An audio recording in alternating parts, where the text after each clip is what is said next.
Honorable Deputy Speaker, last budget session of this August House also, we had heated discussions with regard to the education in the state. People say that the youth are the leaders of tomorrow and they are the future of tomorrow. I say that is a very wrong concept and notion.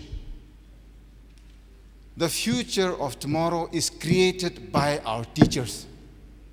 The children are not just mere future.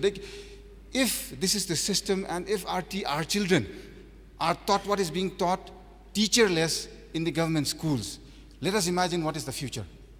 There is no future. And I would not want my children to have that sort of future or the state of Manipur to have that sort of future.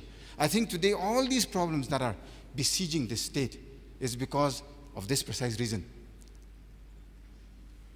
I had requested for an education policy where you can formulate a district cadre. I had mentioned very clearly that since there is a shortfall in all sectors, like the Honorable Minister of Revenue had earlier said also, that since there is shortfall in the revenue sector, we are willing to compromise where we know it is necessary. But with regard to education sector, there can be no compromises. This is why I appeal to the Education Minister today, again, that once you post a teacher wherever, in the hills or in the valley, for the policy of utilization, let it be left to the district concerned. Please don't utilize from the state capital. Then the entire process of transferring anybody or creating a post in that particular school becomes redundant. It becomes infructuous. Because you will transfer a person there, the person will earn his salary or her salary from there, educate, feed, clothe their own children through that post, but not serve in that post. I think that is rather unfair. Or to be very precise, very unfair. I would just like to give a small example. For the entire border villages, like I keep saying, this is one area where I have put all my interest and resources. That border area where I'd asked for the staff in the revenue sector earlier also. There are so many high schools in that border area. I think there are about 5 high schools. All are non-functional because you have 2 teachers or 3 teachers, at the most 4 teachers. What we have done in the last year is when I came into house, maybe in the last part of March, the first thing that we did was we called for a meeting of the entire border villages, the village headmen, the village authority, the church leaders, and the headmasters, teachers of that area. Classic Hotel, I called for a meeting of only that area. For the entire border villages, what we have done is one government high school called Mapum Government High School. We have identified that, and we had requested the villages. From zero enrollment last year, it was 278. This year, I think it has already gone up to 450. There are government teachers posted there, but sadly to say again, just 2 are there in the village right now. So through the District Board of Education, we had openly recruited. We asked for the best to be recruited, and we recruited, I think, 8 postgraduates, and I think some 4 or 5 graduates, who are all serving there. I requested the community, wherever I could give from, whether from my salary, the senior officers in the constituency, requesting the border area educated people. They have all contributed, and today those teachers are serving there, supplementing the government. Food is provided there, morning, evening. The village is accommodating all these students, 3 students, 4 students per house. Why are they doing this if they do not want good quality education? They are doing this because they have faith. They believe also that the government, if the government is sincere and interested, this is where change will come. Because this is a government of, for, and by the people. The people have to believe in the government, and that is only when society will change. Otherwise, the resources that are being pumped into this government school, we could have very well done this in a private school. The resources are the same, the investment is the same. But we are doing this in a government high school. How we can change this is if we can give them that quality education, if that can be imparted at village level, micromanagement level, And I don't think that that micromanagement level can be organized here at state level. I would abound with joy in the success of a policy which is implementable at the grassroots level, especially at the village level. With regard to the only one college in Pettigrew College in Ukhrul district, last session also I had mentioned about this college. The Honorable Minister himself had said that he would look into the matter.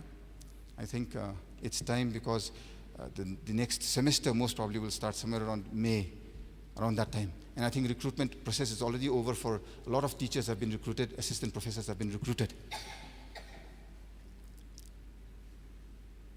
This is the only government college in the district. There are some subjects where the teachers are nil, not even a single teacher.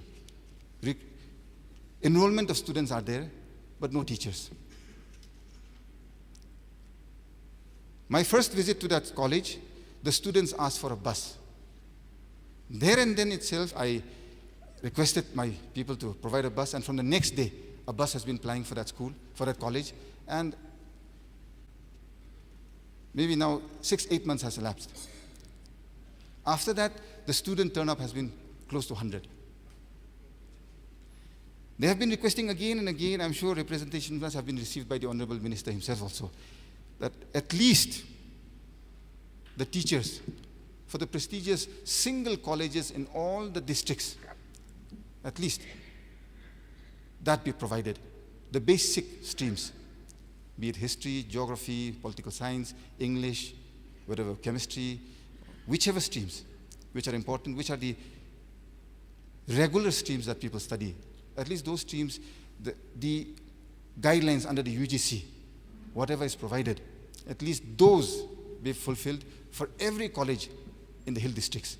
That way, we will know later as to whether the students come in for admissions.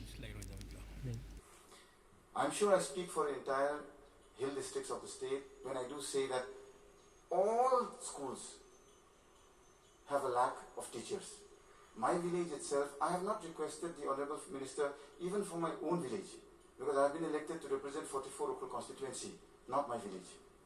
If I had requested for my village, I'm sure Honorable Minister would have obliged immediately and have posted all the required teachers there. What about the remaining 15 high schools in my constituency if I had addressed just my village? Now this one school, which has 449 students, it's either by magic that these 3 teachers are teaching, or the other solution is this community there. The students have, the families, the parents of the students, they have recruited teachers on their own. And they have 14 extra teachers, well-qualified teachers, not those substitutes. These are not substitutes of these teachers here. They are recruited directly, openly, and 14 teachers which the community, the village have recruited, giving them good salary. 25,000, 20,000, not 5, 10,000 like private teachers. So qualified teachers are coming and teaching there. The Honorable Minister himself has been educated from one of the elite schools, Sainik School. He has been part of the most elite services in the country, the IPS, and today he is an Honorable Minister. He owes whatever he is today to the basic and fundamental good quality education that he has received during his primary years. I feel that a time has come for everyone in the state, where in the presence of the Honorable Leader of the House also, the opposition, every member of this House, where drastic measures are required so that this question of utilization is stopped once and for all. It cannot, these schools cannot be parking slots. You cannot come and park and then earn your living from this, your sustenance to take care of your family, your children, you're earning from these schools. And what about those students who are actually studying in those schools? I would like, my supplementary is, this is too vast that I cannot just give one supplementary. I would just like an assurance from the Honorable Minister that 2 years have passed by. The issue of utilization of all these RMSA teachers, SSA primary, SSA upper primary, once and for all put a stop to this and repatriate them back to their present or their actual parent schools and let them start teaching there. And the last session, the Honorable Minister was pleased to tell me that it's because there was less enrollment of students that teachers were not posted. This is a fact that when there are 44 or 49 students there and only 3 teachers posted there, I think this needs rectification and this House needs to consider this very seriously and carefully, and the Honourable Minister assured his House that by the month of January 2019, for the next academic session, all teachers, irrespective of one particular area or constituency or school, all the required teachers that are needed, I'm not asking that you post 15, 20 teachers in all the schools, but as per the MGL, the CPIS, they should not be parking slots, but they should actually be present in those schools and teach and impart education. Thank you, Speaker, sir. Speaker, sir, one small supplementary. Honourable Minister had made it very clear the difficulties of the state. I understand the difficulties of the state. I am not asking for additional teachers to be given from other schools. Like the Honourable Minister has said, RMSA, SSA, these are projects funded by the MHRD. Since they are recruited school-specific, I am requesting that those teachers that were recruited school-specific, they should be sent back to those schools. This is just a small example. Honourable Speaker, Speaker, sir, in this note, it's very clearly given that 5 RMSA teachers from Mapum High School have been taken out. This is part of the project. If they are part of the project, then they shouldn't have been moved from these schools. This is why my request is at least the RMSA, the SSA primary and the SSA upper primary, which are part of projects, they be repatriated back to their original schools from which they were recruited.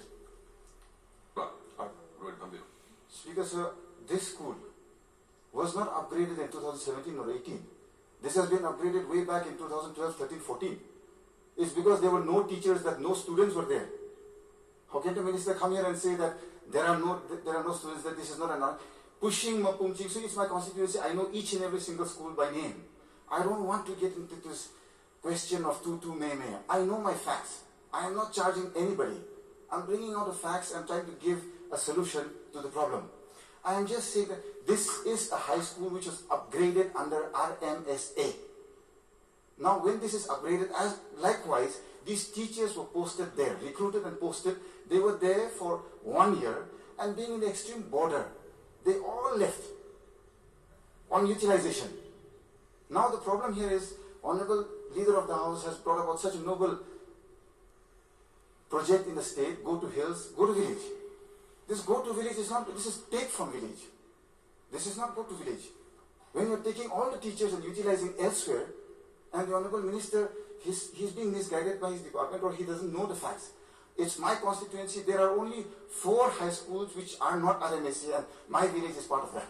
Otherwise, Pushing, Mapumching, Sui, Shirui, Choithar, what do you call, Lambui, Tishhar, Sekhor, these are all RMSA upgraded high schools.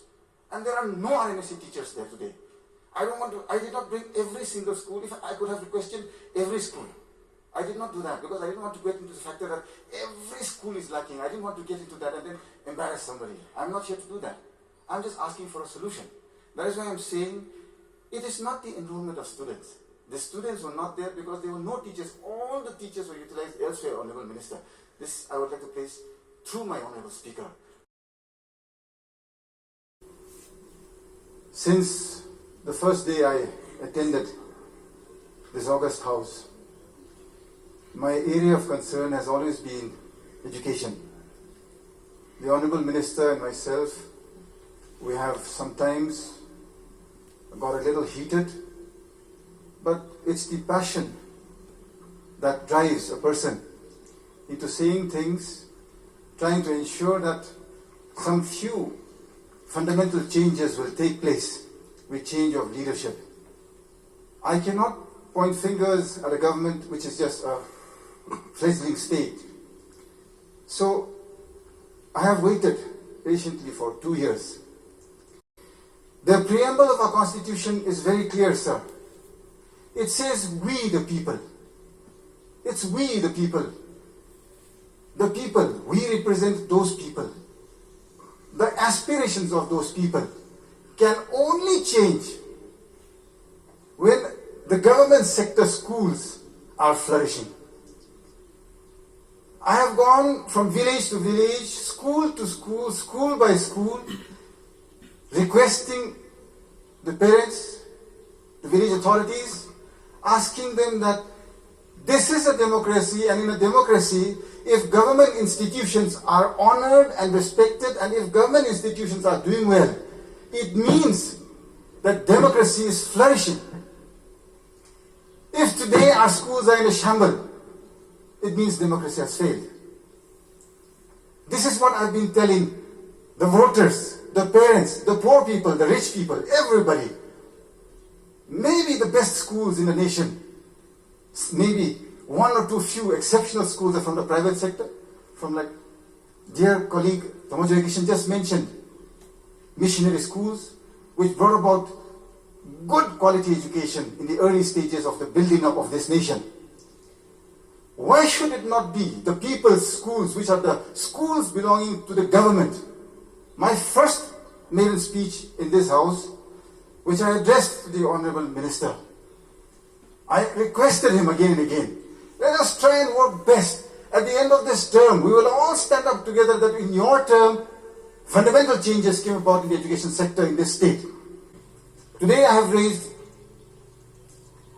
a question regarding the Ramsa and the SSA.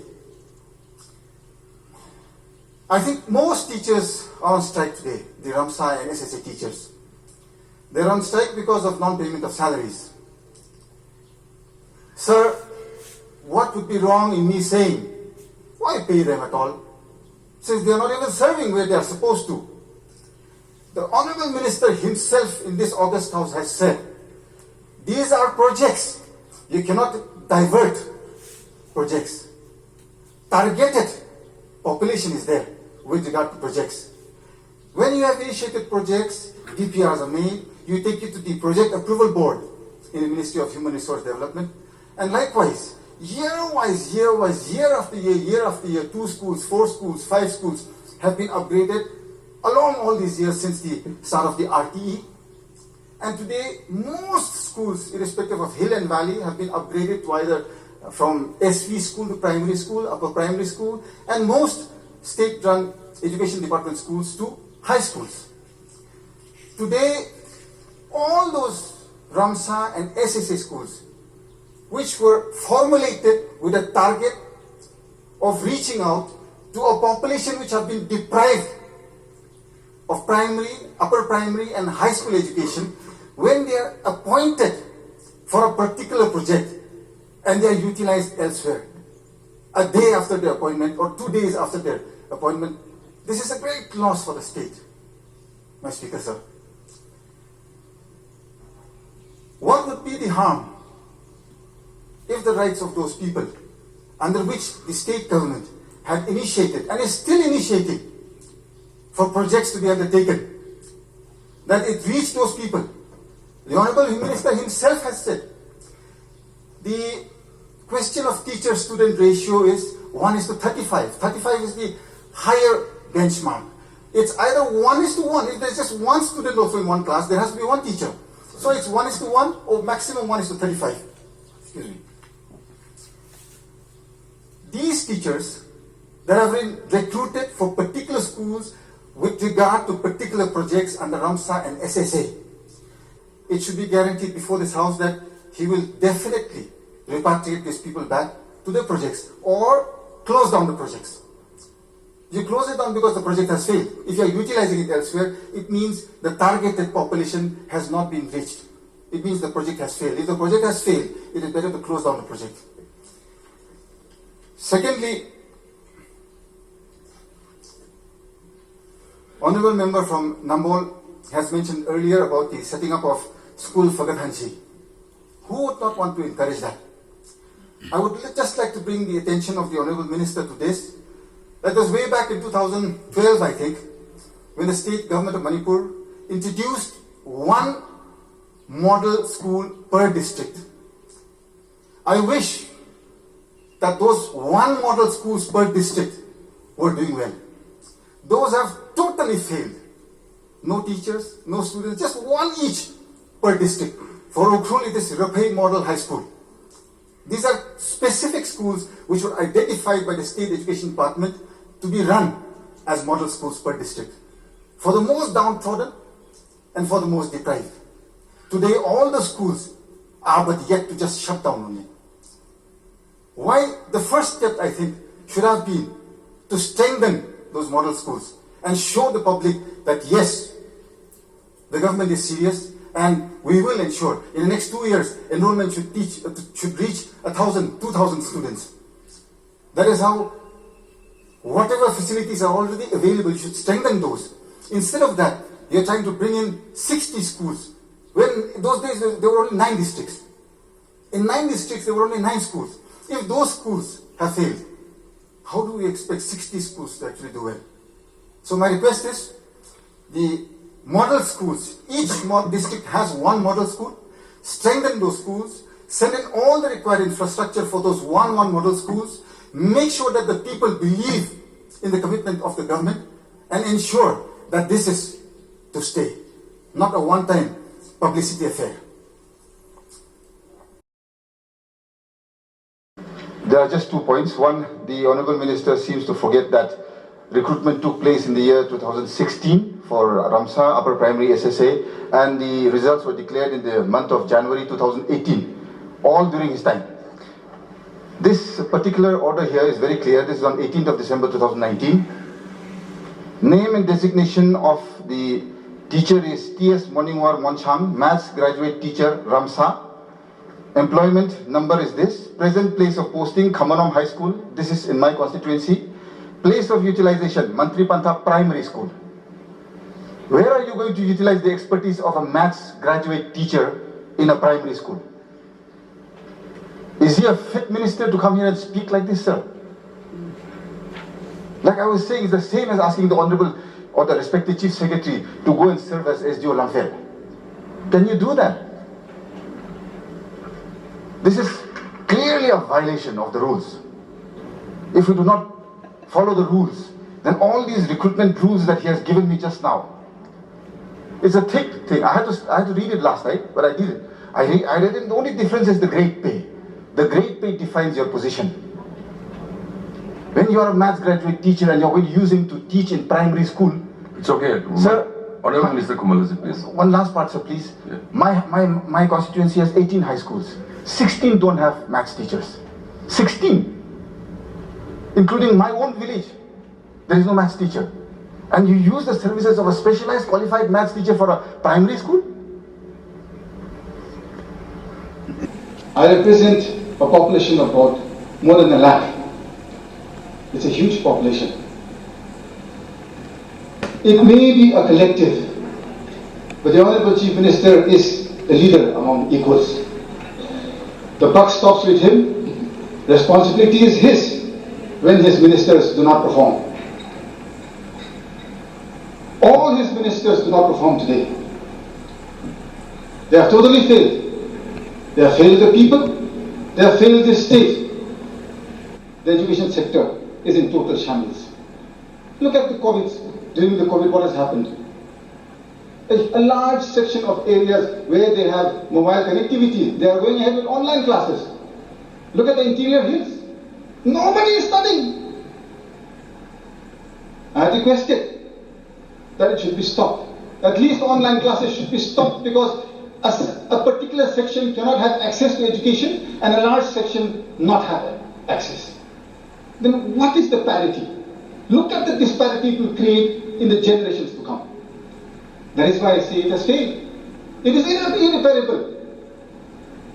You cannot repair the broken education system of a child. Education is totally failed. Honourable Speaker, sir, with regard to education, you know, I have always been vociferous. A lot of honourable ministers of this house have taken it personal also, I know. But yet, outside the house, we have remained a very cordial relationship. I'm grateful. Speaker, sir, you have always given me time with regard to education, as I know you also believe in that. Educating our youth is empowering our future. All these programs that I have seen, all these messages that I have seen, these are all appeasement and grants. Empty buildings. I see so many empty buildings across the state.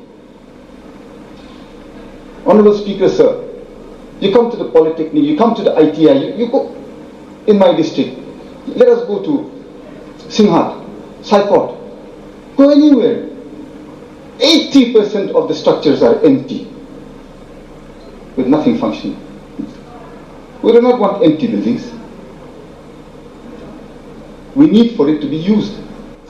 These 4,000 posts, primary teachers, upper primary teachers and graduate teachers, financial sanction is already there by the Ministry of Human Resource Development. If you are using project money for paying state employees, then that is illegal by law. So which means there is a vacancy of 4,000 teachers. And this salary is being paid by the MHRD, 15,000 for primary teachers, 20,000 for upper primary and 25,000 for graduate teachers. Speaker sir, when the government of India is giving all the salary 100% for the projects, should they not have recruited immediately? Whereas we are fighting for one maths teacher, one science teacher. Every single member of this August House keeps fighting for his or her one school or two schools for the teachers. And here there is a vacancy of 4,000 teachers that have come up. I would wish that in the Honourable Governor's message, this vacancy be addressed and that this will be recruited within the next month or so. As a legislator and as a representative, if I do not bring forward the ills and ailments that are affecting the progress of education in our society, then I would have failed the citizens. Speaker sir, after giving so many assurances in this August House, I have given all of that to you in annexures. Even after the Honourable Leader of the House asked me in the floor of this House to write a note to him, I wrote, and he himself has marked so very clearly at the earliest to do the needful. And nothing has happened. Speaker sir, where do I go? This is something that this House has to address today, saying, where do the people go? I represent people. This House represents the citizens of this state. Where do those people go when the highest institution of democracy in a state has discussed, the highest office in the executive has already written, and yet no action is forthcoming? Where do I go now unless onto the streets? Like I had said yesterday, when some organization said, we will call a band, immediately the doctors are given. Is that what I am to resort to in the end? Start leading a band? Go from door to door, shout from village to village that this is an injustice, we should start? Sir, I think we should be at least above such politics. I'm lost for words. I'm really lost for words. I do not even know what to say anymore. And if I'm lost for words, Speaker sir, then you can imagine those people who have sent me here. I live in an AC home, I drive around in an AC car, Speaker sir. Those people don't even have enough to eat. Is this why I am here, Speaker sir? Why should I not just let go of my seat and go back home and say that I failed you? I have two small children, blessed by God, just recently, Speaker sir. They're just 2 years old. I look at them and the privilege that they have. Why? Because those underprivileged people have sent me here. Is it for that privilege that I am here, Speaker sir? I am not, Speaker sir. I would beseech to remind you, I am not here for that, Speaker sir. With hope. Democracy is all about hope. And making the weakest as strong as the strongest. We have to remember that the strength of the strongest is as strong as your weakest link. Speaker sir, where is our strength? There is no strength. A clear-cut statement and a policy I would like from the Honourable Leader of this House today as to how it is that they would incorporate all the ails that are affecting the education sector to make sure that education is actually delivered and not on paper. This is the one clear statement I would like from the Honourable Leader of the House, and I think that should be enough, Speaker sir.